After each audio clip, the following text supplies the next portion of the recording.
திமுகவை பொறுத்த வரைக்கும் வரக்கூடிய 2026 சட்டமன்ற தேர்தலுக்காக ரொம்ப தீவிரமா களத்துல இறங்கி வேலை செய்ய ஆரம்பிச்சிருக்காங்க. கடந்த சில மாதங்களாகவே தங்களுடைய தேர்தல் பணிகளை அவங்க ரொம்ப தீவிரப்படுத்திருக்காங்க. இளைஞரணி மாநாடு, மகளிரணி மாநாடுகளை நடத்திய திமுக நேத்து பூத் கமிட்டி நிர்வாகிகள் மாநாட்டை ரொம்ப பிரம்மாண்டமா நடத்தி முடிச்சிருக்காங்க. மற்ற கட்சிகள் திரும்பி பார்க்கக்கூடிய வகையில அவர்களுடைய தேர்தல் பணி அப்படிங்கிறது இருக்கு. தேர்தல் பணிகளை களத்துல இறங்கி வேலை செய்யறதுல திமுக அடிச்சுக்க ஆளே இல்லை அப்படின்னு அரசியல் களத்துல பேசுவாங்க.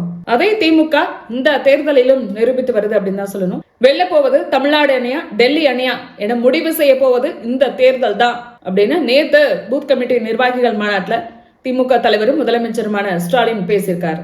வரக்கூடிய 2026 சட்டமன்ற தேர்தல் என்பது திமுக வர்சஸ் என்டிஏ தான் அப்படின்னு அவர் ஏற்கனவே பேசியிருந்தாரு. இது இன்னும் கொஞ்சம் அழுத்தம் திருத்தமா அவரு இந்த முகவர்கள் மாநாட்டுல பேசியிருக்காரு. வேற யார் வந்தாலும் தமிழ்நாட்டை பாஜக தான் ஆளும். திமுக ஆட்சிக்கு வந்தா அடுத்த 5 ஆண்டுகள்ல தமிழ்நாடு உலக நாடுகளுக்கு இணையா வளரும். நம்ம போராடுவது திமுக வெற்றிக்காக அல்ல, தமிழ்நாட்டின் வெற்றிக்காக அப்படின்னு பேசியிருக்காரு. 2026 சட்டமன்ற தேர்தல் பணிகளில் ரொம்ப தீவிர கவனம் செலுத்தி வரும் திமுக பிரச்சார பயணங்கள், பொதுக்கூட்டங்கள், பிரம்மாண்ட மாநாடுகள் அப்படின்னு அடுத்தடுத்து ஒவ்வொன்னா பண்ணிட்டே இருக்காங்க. மண்டல வாரியா இளைஞரணி மாநாடு, அதுக்கு அடுத்தது மகளிர் அணி மாநாடு, இப்போ பூத் கமிட்டி நிர்வாகிகள் மாநாடு. இந்த பூத் கமிட்டி நிர்வாகிகளுடனான சந்திப்பையும் வெறுமனே ஒரு பொதுக்கூட்டமா நடத்தாம அதையும் ரொம்ப பிரம்மாண்டமா நடத்திருக்காங்க. செங்கல்பட்டு மாவட்டம் மாமல்லபுரம் பக்கமா இருக்கக்கூடிய திருவிடந்தையில சென்னை விழுப்புரம் மண்டல திமுக சார்பில் என் வாக்குச்சாவடி வெற்றி வாக்குச்சாவடி அப்படிங்கிற தலைப்புல வாக்குச்சாவடி முகவர்களுக்கான பிரம்மாண்ட மாநாட்டை நடத்தியிருக்காங்க. இந்த மாநாட்டுல 49 சட்டமன்ற தொகுதிகளை சேர்ந்த பல லட்சம் நிர்வாகிகள் கலந்துக்கிட்டாங்க. ஸ்டாலினோட நேற்றைய பேச்சு அப்படிங்கிறது பூத் கமிட்டி நிர்வாகிகளை உற்சாகப்படுத்தக்கூடிய விதமா இருந்தது. 2026 சட்டமன்ற தேர்தலில் கழகத்தின் வெற்றியை ஈட்டி வர இருக்கும் ஈட்டி முனைகளான வாக்குச்சாவடி முகவர்கள் உங்களை பார்க்கும் போது எனக்கு பூஸ்ட் கிடைச்ச மாதிரி இருக்கு. தேர்தல் பணின்னு வந்துட்டா திமுக தொண்டர்களை அடிச்சுக்க ஆளே இல்லை அப்படின்னு நான் மட்டும் சொல்லல, கழகத்தோட எதிரிகளை பல தருணங்கள்ல சொல்லியிருக்காங்க.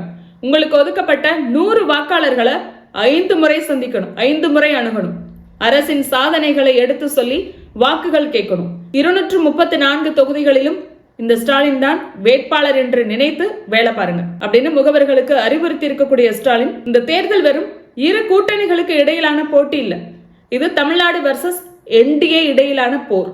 அதிமுக மீண்டும் ஆட்சிக்கு வந்தால் அது டெல்லி பாஜகவின் ஆட்சியாகவே இருக்கும். பாஜகவின் டப்பா என்ஜினுக்கு முன்னால் தமிழகத்தின் சூப்பர் ஃபாஸ்ட் என்ஜின் ஒருபோதும் தலை குனியாது. திமுக கூட்டணி தவிர்த்து யாருக்கு வாக்களித்தாலும் வளர்ச்சி அரசியல் என்பது மாறி கலவர அரசியல் நடக்கும். வெல்ல போவது தமிழ்நாடு அணியா டெல்லி அணியா என்பதை முடிவு செய்ய போறது இந்த தேர்தல் தான் அப்படின்னு பேசியிருக்காரு. இதுல முக்கியமா அவர் குறிப்பிட்ட விஷயம், என்னதான் நாங்க உழைச்சாலும் எவ்வளவு வியூகம் வகுத்தாலும் களத்துல வெற்றி அடைய வைக்க போவது பூத் கமிட்டி முகவர்களான நீங்க தான். வாக்குச்சாவடிய வெற்றி வாக்குச்சாவடியா மாற்ற போறதும் நீங்க தான் அப்படின்னு பேசியிருக்காரு. இது 100க்கு 100 உண்மை. ஏன்னா குறைந்த வாக்கு வித்தியாசத்துல கூட வெற்றி தோல்வி அப்படிங்கிறது முடிவாகுது. ஒருத்தர் 1000 வாக்கு வித்தியாசத்துல வெற்றி அடைவாரு, ஒருத்தர் 200 வாக்கு வித்தியாசத்துல தோல்வி அடைவாரு. எனவே இதையெல்லாம் நம்மளால கணிக்க முடியாது. எனவே பூத் கமிட்டி ரொம்ப ஸ்ட்ராங்கா இருக்கணும். எனவே எந்த அளவுக்கு ஒவ்வொரு பூத்தையும் ஒரு கட்சியை முக்கியமா பார்க்குதோ அந்த அளவுக்கு அவங்களால ஸ்கோர் பண்ண முடியும். இது உன்னோட பூத்து, நீ தான் அதுக்கு பொறுப்பு அப்படின்னு சொல்லும் போது அந்த நிர்வாகிகளுக்கு தனியா ஒரு உற்சாகம் வரும். அவங்க ரொம்ப ஸ்பீடா வேலை செய்வாங்க. திமுகவோட பலமே இந்த பூத் மேனேஜ்மெண்ட் ஸ்ட்ராட்டஜி தான். இதை எஸ்ஐஆர் விவகாரத்திலே நம்மளால பார்க்க முடிஞ்சது. எனவே மற்ற கட்சிகள் திமுகவின் இந்த வேகத்திற்கு ஈடு கொடுக்க முடியுமா, திமுக அளவுக்கு களத்தில் இறங்கி வேலை செய்ய முடியுமா அப்படின்னு யோசிக்கிற அளவுக்கு ரொம்ப தீவிரமாக களத்தில் இறங்கி வேலை செய்து வருது திமுக.